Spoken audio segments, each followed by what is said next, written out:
A charming stranger arrived in the cotton country, and within a few years, 13 powerful men would discover that revenge can wear the calmest smile.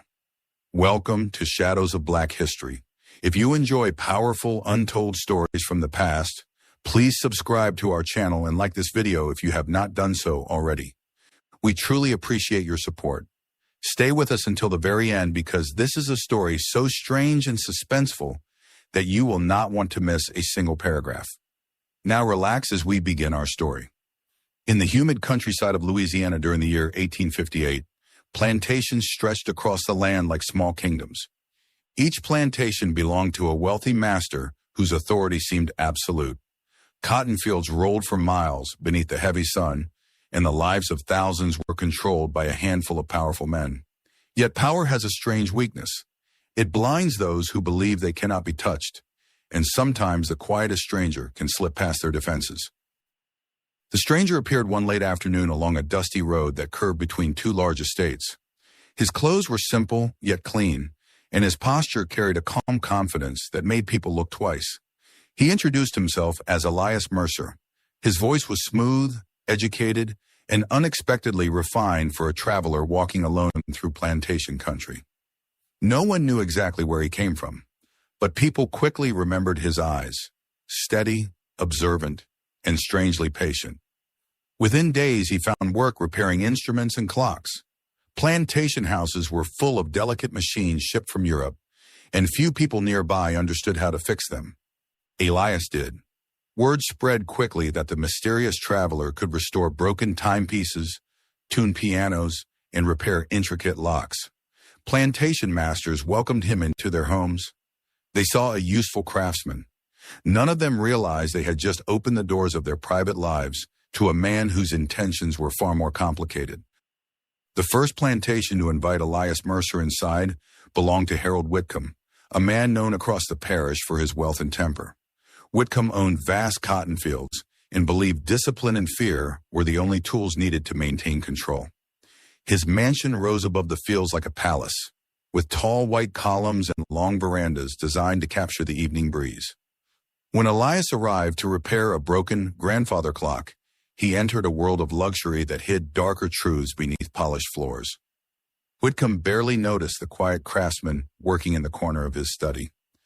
Like many powerful men, he spoke freely in front of someone he considered invisible.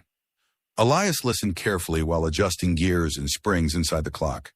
He heard complaints about neighboring plantation owners. He heard discussions about debts, rivalries, and hidden resentments.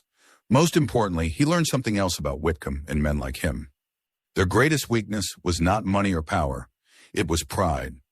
While Whitcomb bragged about his influence, another pair of eyes quietly observed the visitor from across the room. Clara Whitcomb stood near the window with a book in her hands, though she had not turned a page for several minutes. She watched the stranger with curiosity. There was something unusual about him. His calm manner seemed untouched by the tension that filled the house. When he finished repairing the clock and lifted the pendulum into place, Clara finally spoke. She thanked him for his work and asked where he had learned such precise skills. Elias answered politely but briefly. He explained that he had traveled through many towns, learning from craftsmen and scholars wherever he could. His voice carried a quiet intelligence that surprised her. In plantation society, conversations were rarely honest, yet this stranger spoke with careful sincerity. Clara did not know it yet, but that brief conversation would become the first thread in a web Elias Mercer had already begun to spin. Across the parish, several plantation households soon heard about the talented clockmaker who could fix nearly anything. Invitations followed. Elias Mercer traveled from estate to estate, welcomed by men who believed they were hiring a simple repairman. In truth, he was studying them. He observed their habits, their fears, and their weaknesses. Every plantation revealed another layer of the strange world these masters had built around themselves. Among them was Nathaniel Broderick, a plantation owner whose reputation for cruelty was whispered about even by other masters. His wife, Eleanor Broderick, lived almost like a prisoner within the large house. Servants rarely saw her smile. She moved quietly through long hallways lined with portraits of Broderick ancestors who seemed to stare down with cold approval. When Elias arrived to repair a damaged piano in the parlor, Eleanor noticed something different about him immediately. Unlike most men who entered the plantation house, Elias did not speak loudly or demand attention. He worked with careful patience. As he tuned the piano, soft notes filled the room. Eleanor listened, surprised by how beautiful the instrument sounded under his hands. She had not heard music played with such care since her childhood. Without realizing it, she began asking him questions. Where had he learned to play? Which cities had he visited? What stories had he seen beyond the cotton fields? Their conversation lasted only minutes before Nathaniel Broderick returned to the room. Yet something had already shifted. Elias Mercer left the plantation that afternoon with another quiet observation stored in his mind. The wives of these powerful men were lonely. Many lived in houses filled with luxury, but empty of kindness. And loneliness, Elias understood very well, could become the most powerful doorway into a human heart. Rumors began spreading through the parish during the year 1859. Women from several plantations mentioned the thoughtful craftsman who had repaired their instruments or clocks. They spoke about how polite he was, how intelligent his conversations seemed compared to the boastful discussions of their husbands. These remarks sounded harmless at first, yet beneath the polite compliments, something more complicated was beginning to grow. Elias Mercer moved carefully, never staying too long at one plantation. He understood that suspicion often grows from repetition. Instead, he traveled between estates like a drifting scholar. Sometimes he repaired a watch. Sometimes he tuned a piano. Other times he fixed intricate locks on jewelry boxes or writing desks. With every visit, he listened more than he spoke. His quiet attention made people comfortable. It also allowed him to gather stories no outsider was supposed to hear. The plantation wives began to trust him in ways they did not fully understand. He asked thoughtful questions about books, music, and places beyond Louisiana. Many of them had once dreamed of traveling or studying in distant cities. Marriage into wealthy plantation families had quietly closed those doors. Elias reopened them through conversation alone. A few kind words, a thoughtful observation, a shared memory of distant places. Slowly, the stranger became someone they looked forward to seeing. None of the plantation masters noticed the shift happening within their own homes. To them, Elias Mercer remained a useful repairman who understood delicate machines. They laughed loudly during dinners and business gatherings, while their wives listened quietly nearby. Pride kept the masters blind. They never imagined that a man they barely acknowledged was studying every detail of their lives with the patience of someone who had waited many years for the right moment. The truth about Elias Mercer began many years earlier, long before he stepped onto the dusty roads of Louisiana. During the year 1847, a young boy had stood beside his mother outside a plantation auction yard in Mississippi. The boy watched strangers examine people as if they were livestock. That boy was Elias. His mother held his hand tightly, whispering calm words, even while fear trembled beneath her voice. That day changed everything in his life. Families were separated, promises were broken, and the boy learned how cruel power could be when it answered to no conscience. Yet Elias also noticed something else during those long hours at the auction yard. The wealthy men who believed they controlled everything often underestimated the people standing quietly before them. They believed silence meant weakness. Years passed. Elias grew older, learning skills wherever he could. He listened to teachers, craftsmen, travelers, and scholars who crossed his path. Knowledge became his weapon, patience his shield. While powerful men built their empires with force, Elias studied human nature. He learned how pride could blind a man. He learned how loneliness could open doors no key could unlock. By the time he walked into Louisiana plantation country during the year 1858, Elias Mercer carried more than a toolbox filled with delicate instruments. He carried memories, questions, and a plan that had taken years to form. The plantation masters saw only a quiet craftsman. Their wives saw a thoughtful stranger who listened with rare kindness. But beneath that calm surface, Elias Mercer was preparing something far more unusual. And before long, 13 powerful men would discover that revenge does not always arrive with violence. Sometimes it arrives with patience, charm, and a smile that hides a carefully measured storm. By the early months of the year 1860, Elias Mercer had become a familiar figure along the winding plantation roads of Louisiana. Carriages often carried him from one estate to another, invited by masters who admired his skills with delicate instruments. Yet while they believed they were hiring a craftsman, Elias understood something far more important. Every visit allowed him deeper access into the private lives of the families who ruled the land around them.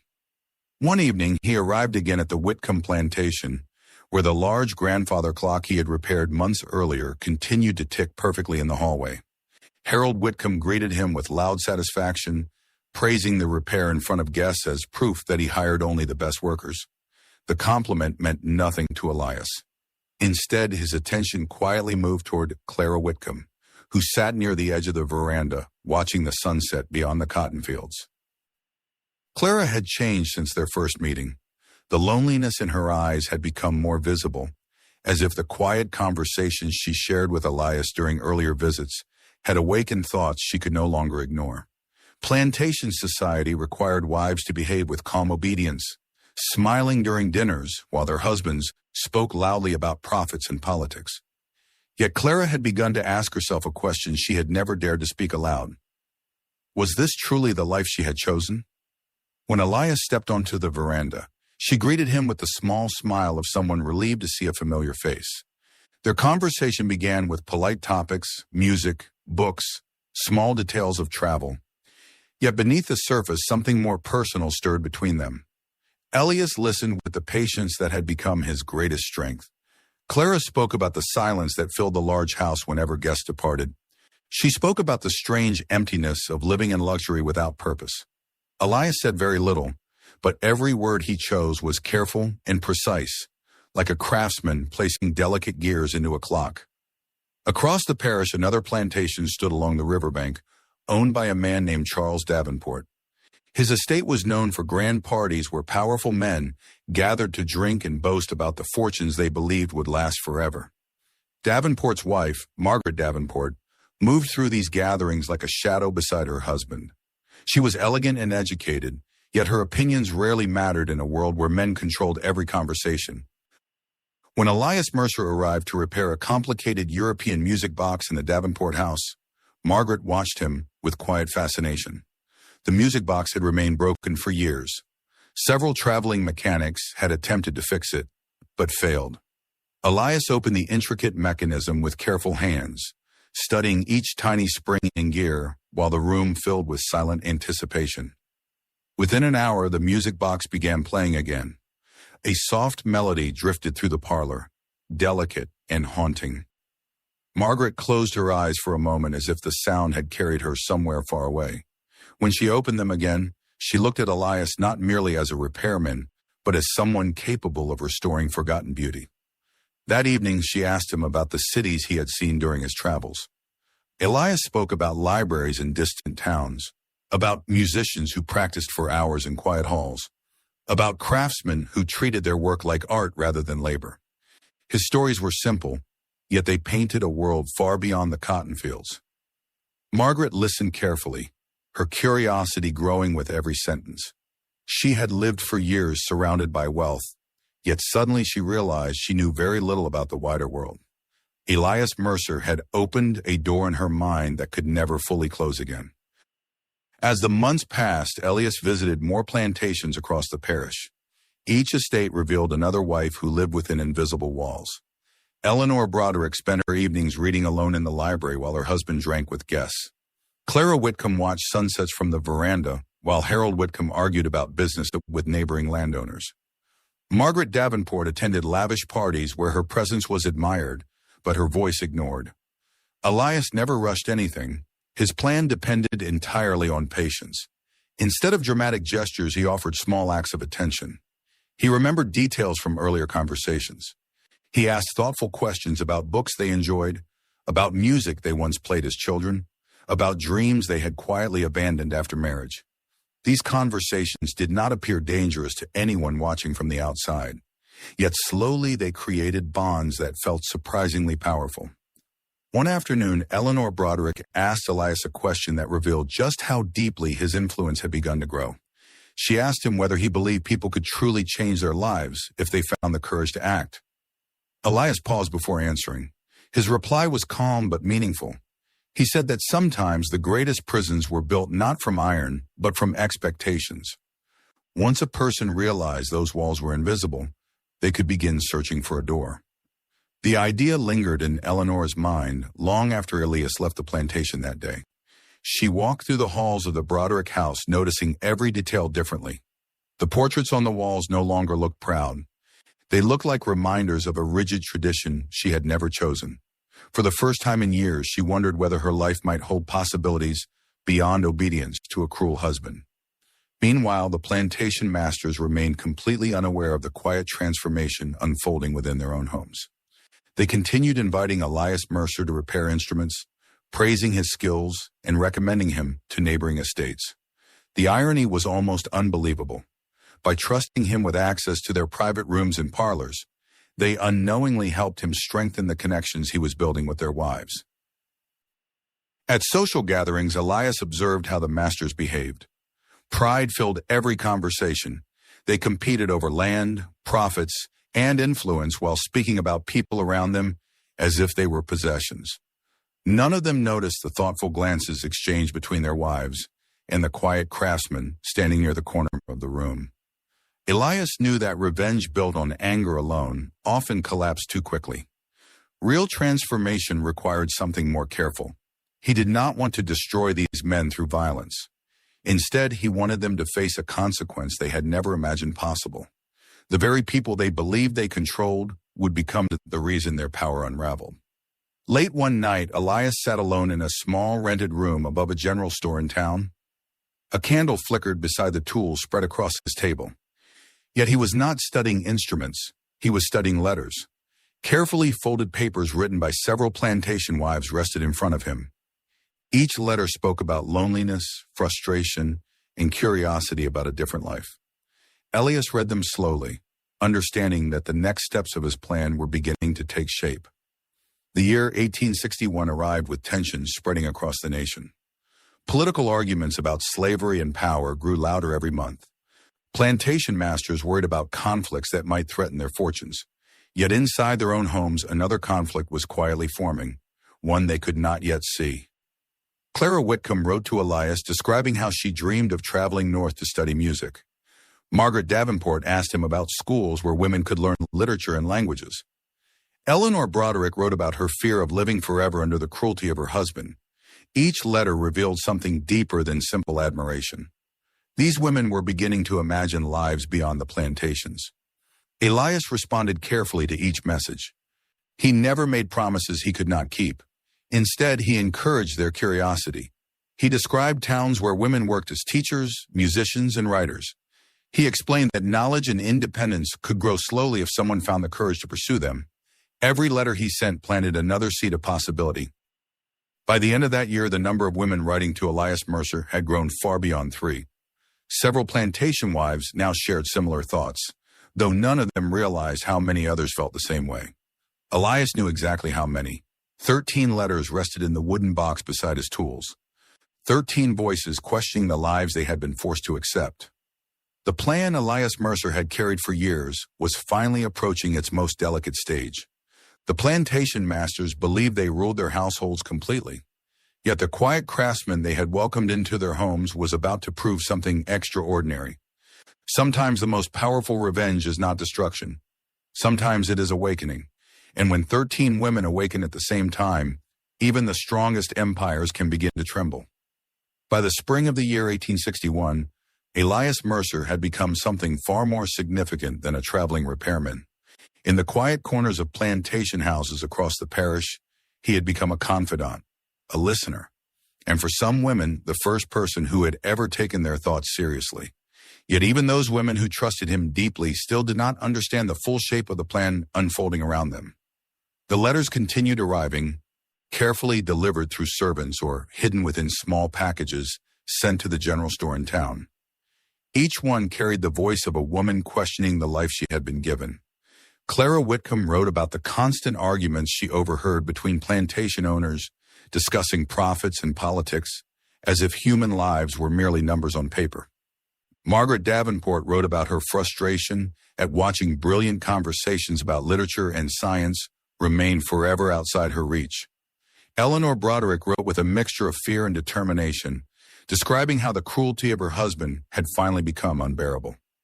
Elias read every letter slowly, sometimes more than once. He understood the emotional weight carried by each sentence. Yet he also knew something the women themselves did not yet realize. Their stories were not isolated. Across the parish, 13 different wives were experiencing the same awakening. Each believed she was alone in her doubts. Elias Mercer knew otherwise. Late one evening, he lit a lantern and spread the letters across the table in his small rented room. The flickering light illuminated 13 separate signatures. 13 lives connected by loneliness, intelligence, and the quiet realization that their world could change if they dared to imagine something beyond it. Elias studied the letters carefully, then began writing replies that would slowly guide them toward a future none of their husbands would ever expect. Clara Whitcomb was the first to notice that Elias Mercer's letters had begun to change. They were still thoughtful and gentle, yet now they carried subtle suggestions. He spoke about the importance of education and independence.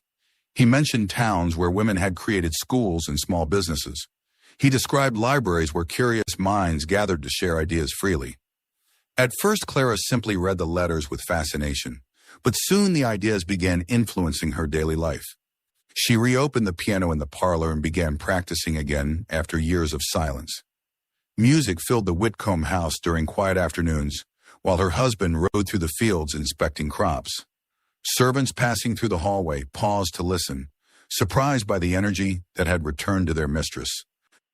One evening, Harold Whitcomb entered the parlor while Clara was playing a complex piece she had recently rediscovered. He stared at her with mild confusion. For years, she had rarely touched the instrument.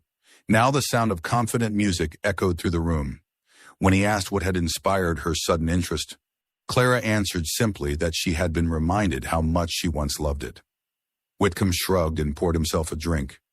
Music meant little to him compared to cotton prices and political debates. Yet he failed to notice the deeper truth unfolding in front of him. Clara Whitcomb was beginning to rediscover parts of herself that a plantation life had forced into silence, and Elias Mercer had been the one to remind her those parts still existed. Across the parish, Margaret Davenport experienced a similar transformation. After years of attending her husband's grand social gatherings without participating in meaningful conversation, she began hosting small afternoon meetings of her own. At first, the gatherings appeared harmless. Several plantation wives met in the Davenport parlor to discuss books and music. Charles Davenport laughed when he heard about these meetings. In his mind, they were nothing more than idle entertainment for women with too much free time. He proudly told his friends that his wife had started a reading circle. The other plantation masters chuckled and returned to discussing business deals. None of them suspected that these gatherings would soon become something far more powerful than casual conversation. During the meetings, Margaret shared ideas she had discussed in letters with Elias Mercer. She spoke about education for women, about travel, about opportunities beyond plantation society. At first, the other wives listened politely, unsure how seriously to take such thoughts. Yet curiosity spread quickly. Each woman realized that her private frustrations were shared by others in the room. Within weeks, the reading circle grew larger. Eleanor Broderick began attending despite her husband's disapproval of any activity he did not control. Several other wives joined as well. The parlor that once hosted silent dinners now echoed with lively discussions about literature, philosophy, and the changing political climate of the nation. Without realizing it, the women had begun forming a quiet alliance. Elias Mercer watched these developments carefully from a distance. He continued visiting plantations to repair instruments and clocks, maintaining the appearance of a simple craftsman. Yet every visit allowed him to observe the subtle changes unfolding inside the households of powerful men. The wives spoke with greater confidence. Their conversations carried new energy. Some began asking questions during dinners that surprised their husbands. Others spent more time reading or practicing music instead of quietly observing plantation routines. The masters noticed the changes, but misunderstood their cause. Several blamed the growing political tensions spreading across the country. The year 1861 had already brought talk of war between northern and southern states. Plantation owners worried about economic uncertainty. In their minds, the unusual behavior of their wives was simply a result of nervous times. Elias understood the deeper truth. Awareness had begun spreading like a quiet flame. Once a person realized that life could be different, it became impossible to return completely to ignorance. The plantation wives had glimpsed possibilities beyond the narrow roles assigned to them. Soon those possibilities would demand action. By late summer, Elias Mercer knew the moment for the next stage of his plan had arrived. 13 women now participated in the reading gatherings at the Davenport plantation. Each one had written letters describing her growing determination to change her future. Yet none of them knew the full extent of the movement forming around them. One afternoon, Elias requested a private meeting with Margaret Davenport in the garden behind her house. The flowers were in full bloom, and the scent of jasmine drifted through the warm air as they spoke. Margaret listened carefully while Elias explained an idea that would reshape everything. He told her that the reading circle had already proven something remarkable. Women who had lived in isolation within their plantations had discovered strength through shared knowledge. If they truly wished to pursue education and independence, they would need a place where those goals could grow openly. Margaret's eyes widened as she realized what he was suggesting. A school, a place where women could study literature, music, and languages without the restrictions of plantation society. The idea felt almost impossible, yet at the same time it felt thrillingly real. Elias explained that northern cities already supported such institutions. If the 13 women truly wished to change their lives, they could travel together and begin a new chapter beyond the cotton fields. The plan would require courage and careful timing. Their husbands would never approve. Margaret stood silently among the flowers, her heart racing as the reality settled in. For years, she had lived inside a world that felt permanent and unchangeable. Now a door stood open in front of her, and beyond that door waited a future she had never dared to imagine. Elias Mercer watched her expression carefully. The moment he had spent years preparing was finally approaching. 13 powerful plantation masters believed their households were under complete control. Soon they would discover something astonishing. The wives they had underestimated were about to make a decision that would shake the entire parish, and the quiet craftsman who had entered their homes as a harmless visitor would become the unseen architect of a rebellion no one had expected. The idea of leaving the plantations did not spread quickly at first. Even after Margaret Davenport heard Elias Mercer explain the possibility of building a new life through education, the thought felt almost too large to grasp. Plantation society had taught these women since childhood that their lives followed a single path. Marriage, obedience, and silent support of their husband's authority formed the invisible structure of their world. Yet once the idea existed, it refused to disappear. During the next reading gathering at the Davenport house, Margaret carefully introduced the topic. She did not mention Elias by name. Instead, she asked a question that lingered in the air long after she spoke it. What if women had the opportunity to study freely in another place, away from plantation expectations? The room grew quiet. Eleanor Broderick was the first to respond. She spoke slowly, choosing her words with caution, yet the determination in her voice was unmistakable. She admitted that she had dreamed of escaping the cruelty of her husband for years, but had never believed it possible. Several other women exchanged uneasy glances, each recognizing pieces of her own hidden thoughts within Eleanor's confession. Clara Whitcomb then added something that changed the tone of the conversation completely. She explained that music had once been her greatest passion, but marriage into plantation society had slowly erased that part of her life. She said that sometimes she imagined performing in a concert hall somewhere far away where no one expected her to sit quietly beside a husband who cared nothing for art.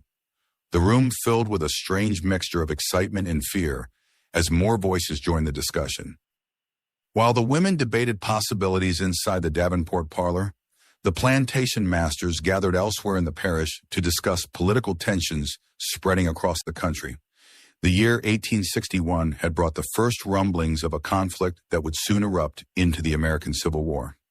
Many Southern landowners believed the war would protect their way of life. Others worried about the economic uncertainty it might create. Harold Whitcomb sat among several plantation owners during one of these gatherings. Their conversation revolved around cotton prices, trade routes, and the loyalty of neighboring states. None of them spoke about their wives or the subtle changes happening within their homes. Those matters seemed insignificant compared to the looming political storm. Nathaniel Broderick dismissed concerns about the future with arrogant confidence. He insisted that the plantation system had existed too long to collapse now. According to him, powerful men controlled the economy and therefore controlled the outcome of any conflict. The others nodded in agreement, comforted by the familiar language of dominance and certainty. If any of them had walked into the Davenport parlor that same afternoon, they would have witnessed a far more immediate challenge to their authority. 13 women were quietly discussing whether they should leave the plantations entirely. The masters believed their greatest threats came from distant political debates. They could not imagine that the real transformation was beginning inside their own households. Over the following weeks, the conversations among the women became more serious. The reading circle transformed into something closer to a council. Each meeting explored practical questions about travel, money, and safety. Some of the women hesitated, frightened by the consequences their husbands might impose if they discovered the plan. Eleanor Broderick, however, surprised everyone with her courage. She admitted that remaining on the plantation carried its own danger. Her husband's violent temper had grown worse in recent years. For her, the risk of leaving suddenly seemed less terrifying than the certainty of staying. Clara Whitcomb offered another perspective. She explained that wealth controlled by plantation masters could easily become a trap. The luxurious houses and elegant clothing often disguised the reality that wives possessed very little legal independence. If they wished to pursue education or careers, they would need to leave the system that restricted them. Margaret Davenport listened carefully to every voice in the room. Eventually, she revealed the full idea Elias Mercer had shared with her in the garden. A small school in the north could welcome them, allowing them to study literature, music, and languages. The journey would not be simple, especially during a time of national conflict, yet it represented a genuine path toward independence. Elias Mercer continued his visits to plantations while the women debated their future. Each time he entered one of the large houses, he felt the tension beneath the surface growing stronger. The wives greeted him with polite calm when others were present, yet brief private conversations revealed their increasing determination. One afternoon, Eleanor Broderick stopped him near the library doorway. Her voice remained quiet, but the intensity in her eyes was unmistakable.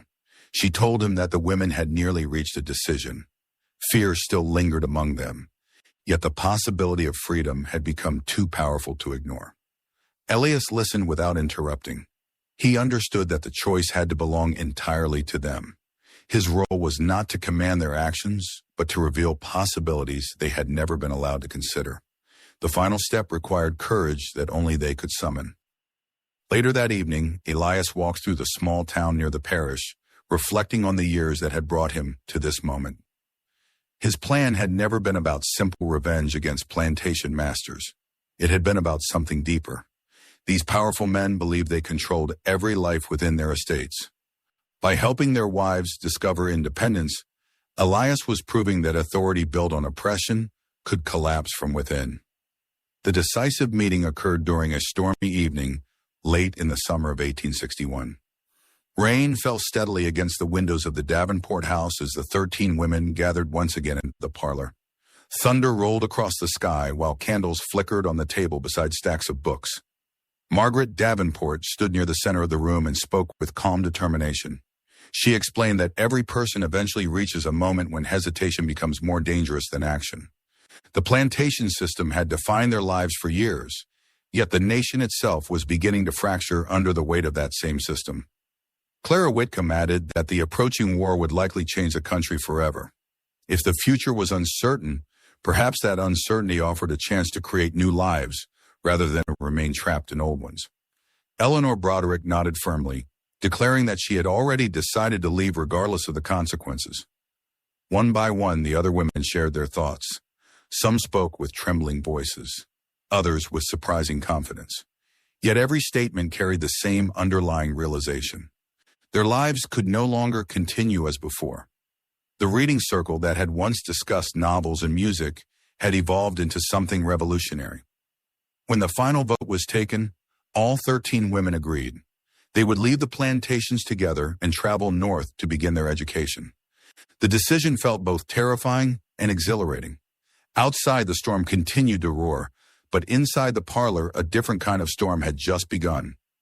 None of the plantation masters, sleeping comfortably in their large houses, realized what had been decided that night. Within weeks, their wives would vanish from the world they believed it was permanent. And when the truth finally reached them, they would face a humiliation unlike anything their pride had ever prepared them to endure. The quiet craftsman they had welcomed into their homes had just helped ignite the most unexpected rebellion in the history of their parish. The decision made during that stormy night did not bring immediate action. Instead, it introduced a quiet tension that followed each of the 13 women back to their plantations. Every hallway, every dinner table conversation, every polite smile exchanged with their husbands now carried hidden meaning. They were preparing to leave a world that believed it owned them. Clara Whitcomb felt the weight of that secret more strongly than she expected. During the following days, she moved through the large Whitcomb house, performing the same routines she had followed for years. She supervised meals, greeted guests, and played the role of a dutiful plantation wife. Yet beneath the calm surface, her mind raced with plans. Late in the evening, she packed small items into a traveling trunk hidden inside a storage room near the back of the house. Books she loved, sheet music she had played during childhood, letters from friends who had long ago moved north. Each object represented a fragment of the life she hoped to reclaim. Harold Whitcomb noticed none of it. Like many plantation masters, he remained absorbed in discussions about politics and the growing war between the northern and southern states. Newspapers filled with alarming headlines lay scattered across his desk. He believed the greatest challenge facing him involved protecting cotton profits and maintaining authority over his land. The possibility that his own wife might be preparing to leave him never entered his mind.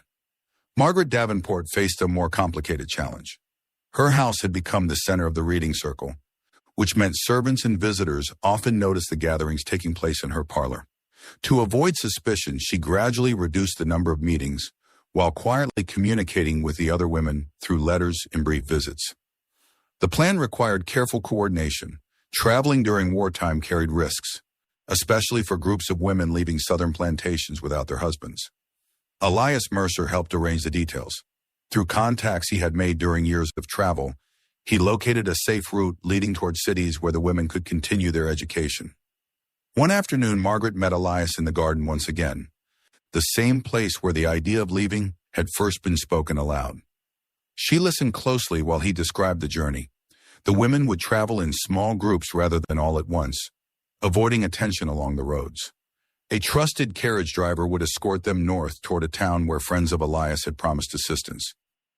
Margaret felt a mixture of excitement and dread as she heard the details.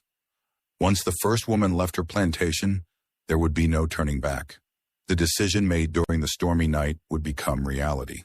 Elias watched her expression carefully and reminded her that courage often appears only when action becomes unavoidable. Eleanor Broderick prepared for departure with fierce determination. Unlike some of the others, she had no desire to preserve the illusion of harmony inside her marriage. Years of cruelty had erased any remaining attachment she felt toward the plantation house. Nathaniel Broderick spent most evenings drinking heavily with neighboring landowners, complaining about political developments he could not control. While he shouted about loyalty to the Southern cause, Eleanor quietly arranged her own escape within the same walls. She gathered money that had been secretly given to her as gifts from relatives long ago. She hid the coins beneath folded clothing inside a travel bag. The act felt strangely empowering. For the first time since her marriage, she was making decisions entirely for herself. One night, she walked through the silent halls of the Broderick mansion, pausing beneath the large portraits of her husband's ancestors. Their painted faces stared down with the same cold pride she had seen since the day she arrived at the plantation. Eleanor looked at them calmly and whispered a single sentence that would have shocked anyone who heard it. She told them their legacy of control would end without her. Meanwhile, Elias Mercer continued moving between plantations as if nothing unusual were happening. He repaired clocks, tuned pianos, and fixed delicate locks exactly as he had done since arriving in Louisiana. The plantation masters welcomed him with the same careless trust they had always shown. Harold Whitcomb even joked one evening that Elias understood the inner workings of machines better than most people understood their own households. The comment amused everyone at the table. None of them realized how strangely accurate the statement truly was. Elias listened to their laughter with quiet patience. These men believed their authority over wives, land, and labor formed an unbreakable system. They had never considered that emotional neglect and arrogance might slowly weaken the very foundations of that system. Later that night, Elias returned to his small rented room above the general store. The wooden box containing 13 letters still rested beside his tools. He opened it carefully and read several of the messages again. Each one carried hope, fear, and determination. He knew that the moment of departure was approaching quickly. Once the first carriage left the parish, carrying one of those women toward a new life, the chain reaction would begin. 13 powerful plantation masters would soon discover that the people they believed they controlled had quietly chosen a different future. The first departure occurred during a calm morning in early autumn of the year 1861. The sun had barely risen above the fields when Clara Whitcomb stepped into the carriage waiting behind a grove of trees near the edge of the plantation. Her heart pounded so loudly she feared someone inside the house might hear it. She carried only a small trunk in a bag containing her sheet music and letters. The carriage driver nodded respectfully as she climbed inside. Within moments, the wheels began moving along the narrow road leading away from the plantation. Clara watched the white columns of the Whitcomb mansion slowly disappear behind the trees. For years, that house had represented security mixed with quiet despair. Now it became a distant memory fading into the morning light. Later that same day, Harold Whitcomb returned from inspecting the cotton fields, expecting the usual quiet routine of plantation life. Instead, he found servants whispering nervously and rooms strangely empty. Clara Whitcomb was gone. At first, he believed she had traveled to visit relatives without informing him. Yet as hours passed and no explanation arrived, confusion slowly turned into alarm. Meanwhile, across the parish, something similar was beginning to happen inside other plantation houses. Eleanor Broderick left before dawn the following morning. Margaret Davenport prepared to depart 2 days later. One by one, the wives of powerful plantation masters began vanishing from their homes. Within a single week, 13 women would disappear from plantation society entirely. The men who had built their reputations on control and authority would face an embarrassment unlike anything they had ever experienced. And at the center of it all stood Elias Mercer, the quiet craftsman whose calm smile had hidden a plan years in the making. The revenge he had chosen was not violence nor destruction. It was far more unsettling than that. He had simply helped 13 women realize they no longer belonged to the men who believed they owned them. By the middle of autumn in the year 1861, the quiet plantation roads of the parish buzzed with confusion and anger. Servants whispered among themselves, neighbors exchanged stunned rumors, and several plantation masters rode from house to house, searching for answers. Within only a few days, 13 wives had vanished from their homes. Harold Whitcomb was among the first to realize the situation was not a coincidence. At first, he believed Clara had simply traveled without informing him. But when he visited Charles Davenport and discovered Margaret Davenport had also disappeared, his irritation turned into alarm. The shock deepened when news arrived that Eleanor Broderick and several other plantation wives had vanished as well. The realization struck like thunder across the parish. These women had not left separately by accident.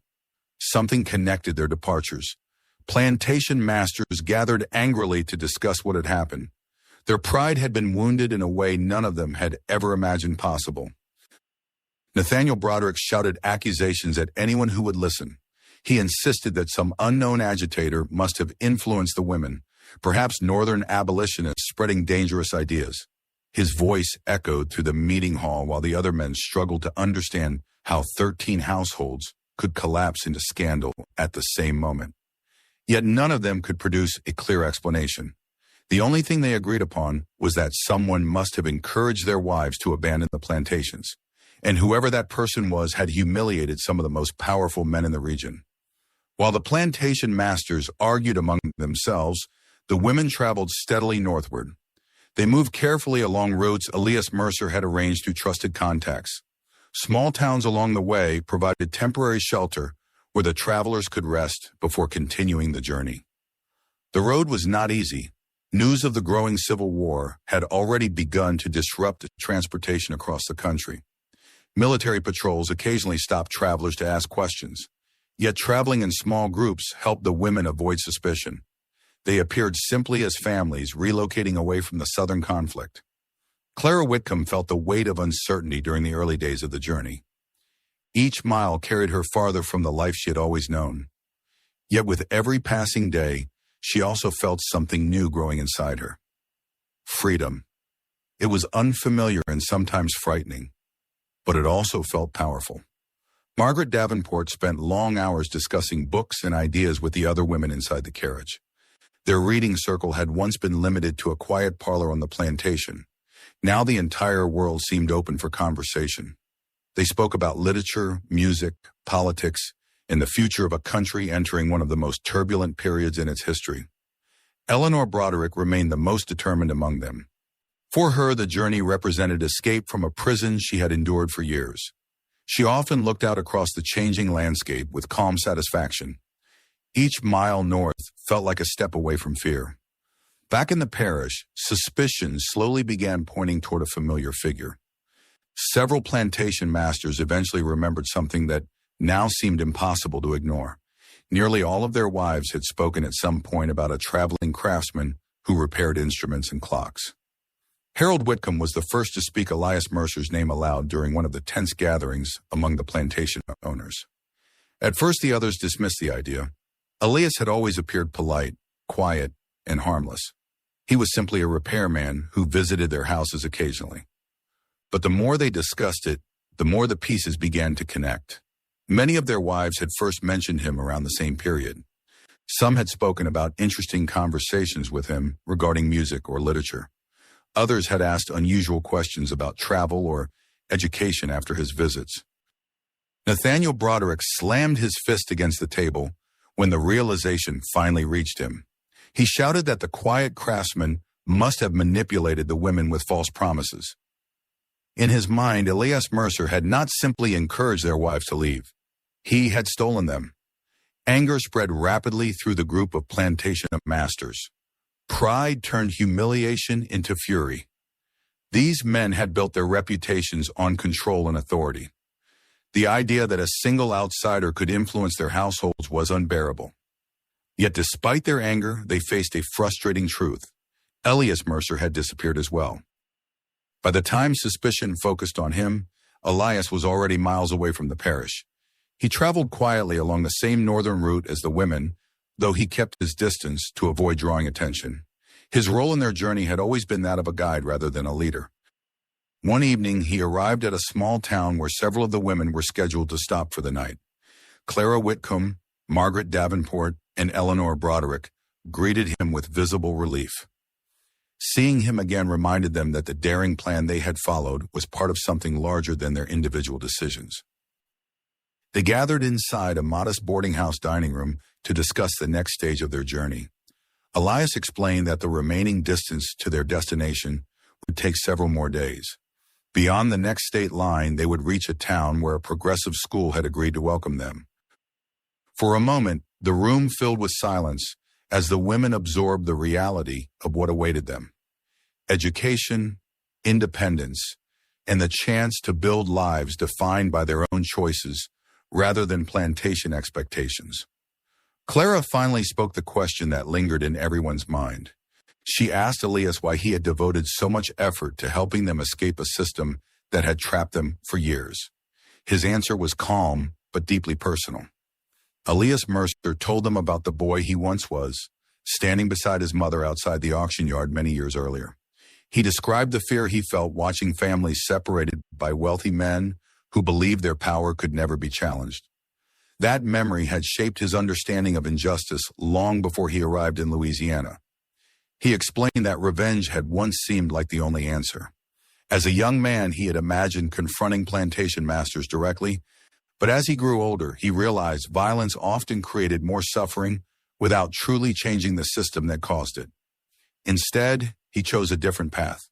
Plantation society depended on obedience and silence within households.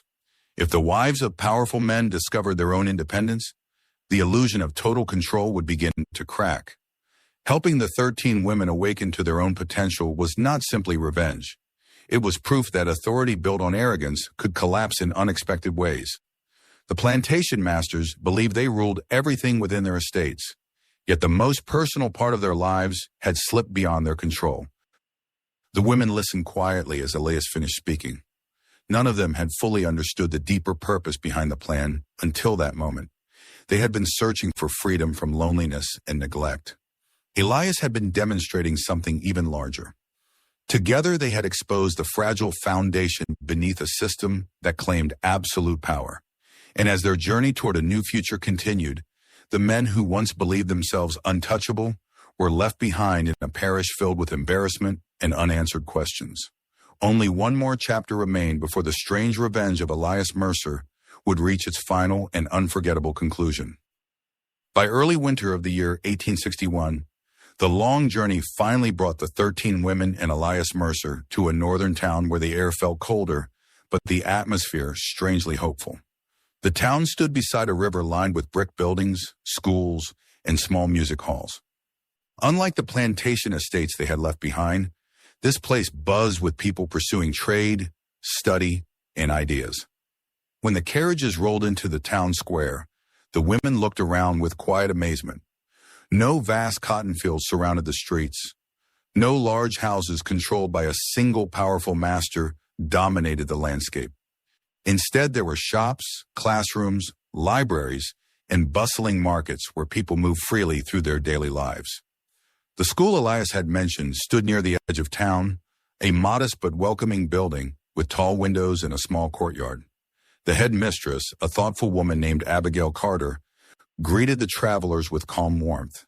She had received Elias Mercer's letters weeks earlier explaining the unusual group who wished to study there. Abigail listened carefully as the women described their situation. Instead of shock or judgment, she offered something they had rarely received in their former lives: respect. She told them the school existed precisely for people who wanted to expand their minds and pursue knowledge, regardless of where they came from. For the first time since leaving the plantations, the 13 women felt the true weight of their decision settle into something solid. Their daring journey had not ended in uncertainty.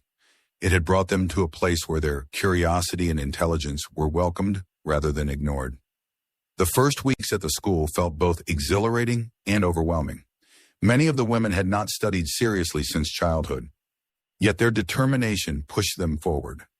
Days filled with lessons in literature, history, languages, and music.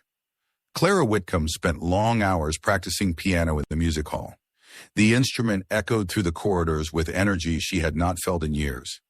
Other students often gathered quietly near the door to listen. Some whispered that her playing carried a deep emotional strength shaped by the life she had left behind. Margaret Davenport immersed herself in literature and philosophy. Books that had once been distant curiosities became subjects of passionate discussion in classrooms. For the first time, she spoke openly in debates, sharing ideas without fear of being dismissed by a husband who believed women's opinions held no value. Eleanor Broderick discovered something unexpected about herself.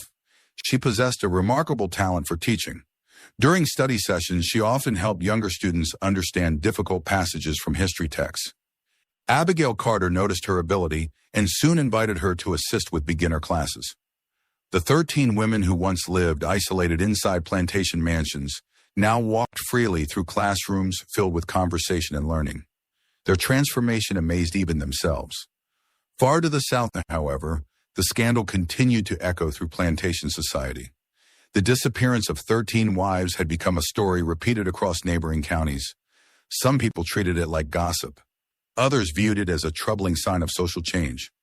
The plantation masters attempted to restore their reputations by presenting themselves as victims of manipulation. Nathaniel Broderick loudly claimed that a cunning outsider had deceived the women with false promises of opportunity. Harold Whitcomb insisted that northern influences had corrupted southern households. Yet their explanations did little to calm the embarrassment that followed them everywhere. Friends whispered behind their backs. Servants exchanged knowing glances. The authority these men once displayed so confidently now carried an unmistakable crack. Most frustrating of all was the fact that they could not find Elias Mercer. The quiet craftsman who had once walked freely through their homes seemed to have vanished from the entire region. Some believed he had fled north. Others claimed he had joined abolitionist groups opposing the plantation system. The truth remained unclear, but the result of his actions could not be ignored.